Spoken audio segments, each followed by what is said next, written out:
dire aux Bordelais, leur dire venez d'abord dans notre camp, après on verra.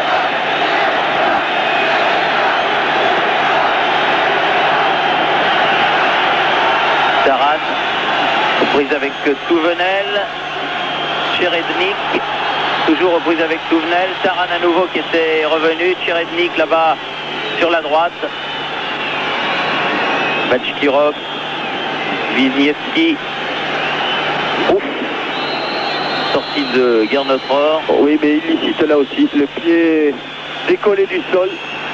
Coup franc pour Dniepopetrovsk, attention, Listochenko, Tcherednik et corner concédé par Rohr. Oui, alors que les Bordelais s'attendaient plutôt à un coup franc en hauteur, car on sait que du côté des Soviétiques, on est très bon dans le jeu de tête. Listochenko. Ah, il va le frapper bizarrement, ayant du pied droit, extérieur du pied droit. Voilà, extérieur du pied droit, il est dangereux. Et but. Oh oui. Remarquable but réussi dès la 11e minute. Alors celui qui était le capitaine au match aller, je crois bien que c'est Alexander Lysenko. Oui. Sur ce corner, regardez comme il le frappe fort de l'extérieur du pied droit. Et Lysenko au premier poteau. Et ce ballon sous la transversale, on ne joue que depuis 11 minutes. Et les Soviétiques mènent déjà 1-0. Remarquable corner en tout cas de Listochenko. Son élan était bizarre, c'est ce que je vous avais dit lorsqu'il était parti pour le frapper, mais on sentait bien qu'il allait mettre toute sa force. Pour Bordeaux, Batiston réussit le sien. Mais le premier tireur soviétique, Lysenko, voit son ballon détourné sur le poteau par Dropsy. Bordeaux a un pied en demi-finale. Giresse réussit le sien. Lysenko, le buteur soviétique, aussi. Lacombe maintenant, sans problème. Kuznetsov. Léonard pêche face à Krakowski. Kutchov. Et le dernier est pour Fernando Chalana. Si le Portugais réussit sa frappe, Bordeaux est qualifié.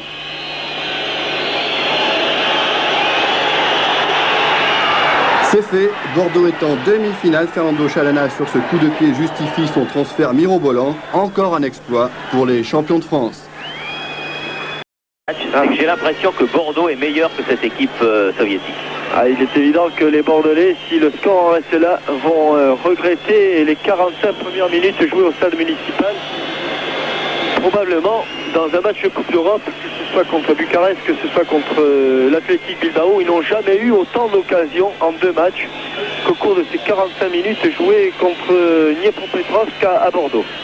Bien joué de Lacombe. Lacombe. Oui, tout à fait. Alors là, c'est un bon coup franc pour le gaucher. Peut-être que Thierry Tussaud va affûter son pied gauche. Allez.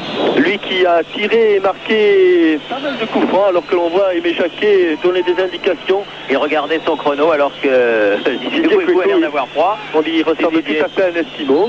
Bah oui, il faut se couvrir. Hein. Oui, Thierry Tussaud qui a marqué pas mal de coups francs pour le FC Nantes dans cette position. Best, Giresse et Tussaud. Bien qu'il ait le vent défavorable. Oh voilà, et voilà. Bien joué Thierry, mais oui, il y a plus Thierry. Mais oui, il y a plus. Il est dedans. Bien joué. Bien que le vent soit défavorable, il a brossé ce ballon de l'intérieur. Regardez comme il va partir vite. Brossé intérieur. Un coup franc banane en plein dans la lucarne. Le ballon a été accéléré grâce à l'effet. Et bien voilà, il le faisait souvent avec Nantes. C'est pas mal qu'il l'ait fait à Bordeaux aujourd'hui, puisqu'il joue avec Bordeaux. On le revoit. Moi j'ai eu peur, j'ai cru qu'elle était sur le petit filet, elle est ressortie vite. Non, parce que les filets sont très tendus. C'est pour cette raison que le ballon est ressorti aussi vite qu'il était rentré.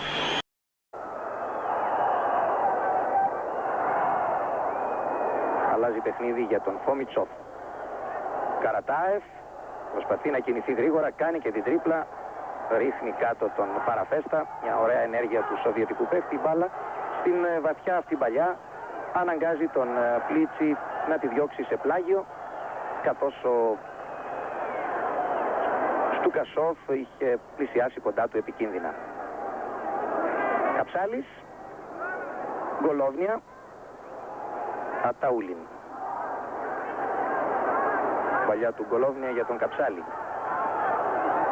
Ματιαβούρας κόβει, Αταούλιν και πάλι, Καρατάεφ, Φομιτσόφ. Πιέζουν πολύ, η Σοβιετική κάνει το σούτο Φομιτσόφ, η μπάλα χτυπάει στο δοκάρι, σκάει κάτω, να δούμε τι έχει δείξει ο διαιτητής. Έχει δείξει γκολ η Δύναμο Μόσχας ακριβώς στο τέταρτο, στο 60 λεπτό, με αυτό το εκπληκτικό δυνατό σουτ του Φομιτσόφ. Ανοίγει το σκορ, κοιτάξτε πώς ακριβώς έγινε η φάση. Έκανε ξαφνικά το σούτ έξω από την περιοχή, μπάλα πήγε στο δοκάρι, έσκασε μέσα από την γραμμή του τέρματος του Πλίτσι και έτσι στο 60 λεπτό η Δυναμό Μόσχας ασφαλώς. Panenka war gedacht für Leiner. Nein, für Wilfried. Ja, und Stukaschow. In der Mitte frei Gasayev. Karatajew und Elfmeter. Elfmeter entschieden für Dynamo Moskau.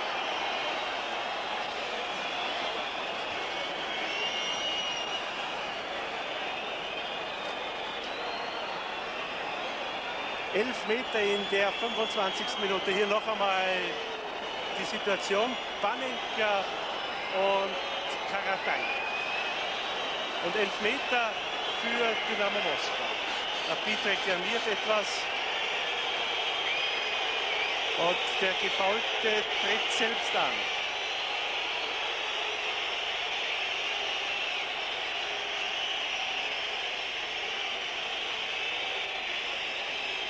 Wir sind in der 26. Minute, Karatajew und Tor. 1:0 für Dynamo Moskau. Torschütze Karatajew. Und Sie sehen die Freude der Spieler von Dynamo Moskau. Das so sehnlich gewünschte Auswärtstor ist damit erreicht. Sie sehen, Michael Konzel geht in die richtige Ecke. Wir sind bereits jetzt in der 67. Minute. Da geht Leiner. Schuss von Leiner und Tor! Tor für Rapid. Ausgleich durch Leo Leiner. Ein Gewaltschuss, aber nichts anderes als ein Gewaltschuss konnte hier den Ausgleich bringen gegen diesen überragenden Tormann. Vielleicht ist der Ball auch noch etwas abgefälscht worden. Wir werden es in der Zeitlupe sehen.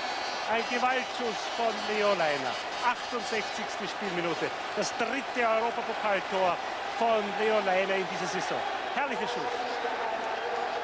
Passt genau. Die Zeitlupe habe ich nicht erkennen können, dass irgendein Spieler den Ball noch berührt hätte. Noch einmal. Schuss von Leo Leiner.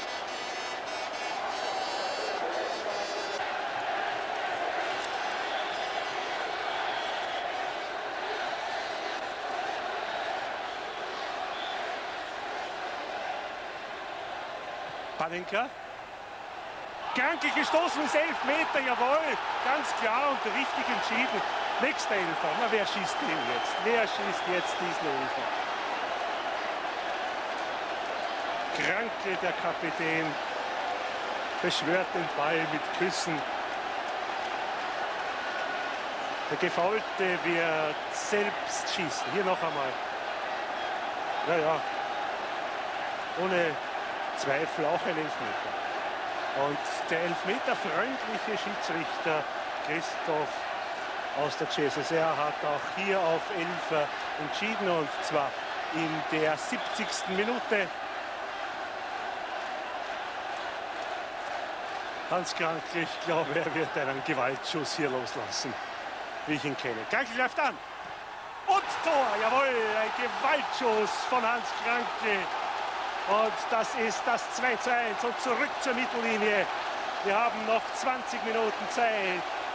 Beeilt euch, dann ist vielleicht noch ein zweites Tor als Vorsprung nach Moskau mitzunehmen. Das hat hier jetzt die Gäste von Krankel bedeuten sollen. Noch einmal. Ein Hammer, wie man in der Fußballersprache sagt. mitten aufs Tor. Es könnte sein, dass Dynamo etwas in Verlegenheit gerät. Freistoß für Rapid. Foul war an Brauneder.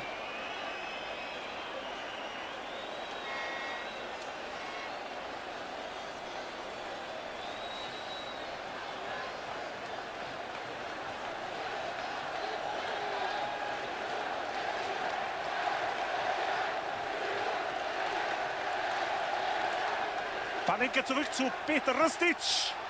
Und Tor! Tor durch Peter Rustic. Rapid führt mit 3:1. Da werden Erinnerungen wach an die Situationen gegen Dynamo Dresden. Peter Rustic, das dritte Tor für Rapid, 3:1. Und das Ganze in der 73. Spielminute. Rapid führt mit 3:1. Unheimlich gescheit gemacht von Panenka. Alle haben seine Flanke vors Tor erwartet. Und Peter Backhult hat noch eine Grätsche gemacht, hat den Ball durchgelassen. Und das war das 3:1 für Rapid.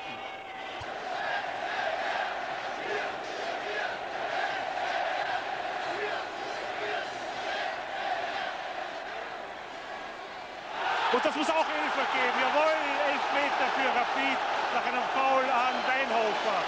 Jahresfoul und 11 Meter. 11 Meter in der 64. Spielminute. Gibt es nur einen Mann, der diesen Elfer schießen kann. Das ist Antonin Panenka. Hier die Zeitlupenwiederholung. Jahresfoul von Kapsalis an Weinhofer. 11 Meter. Panenka. Sie erinnern sich, da hat er gegen Dresden den Ball zuerst an die Stange geschossen. Backhult hat dann verwertet. Panenka läuft an.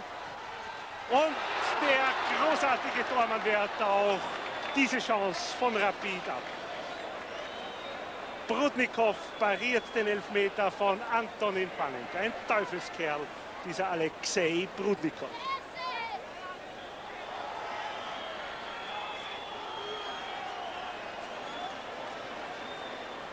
Hier noch einmal. Täuscht etwas Panenka und dann kommt er mit seinen langen Armen doch an.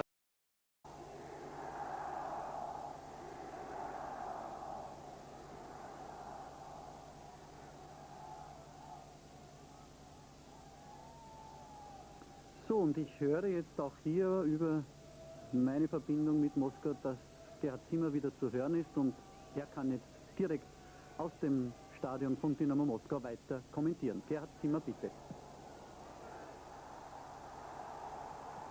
Und sie haben jetzt erlebt das 1:0 für Rapid. Torschütze Karl Brauneder nach einem Eckball von Brucic. Rapid führt somit 4:1.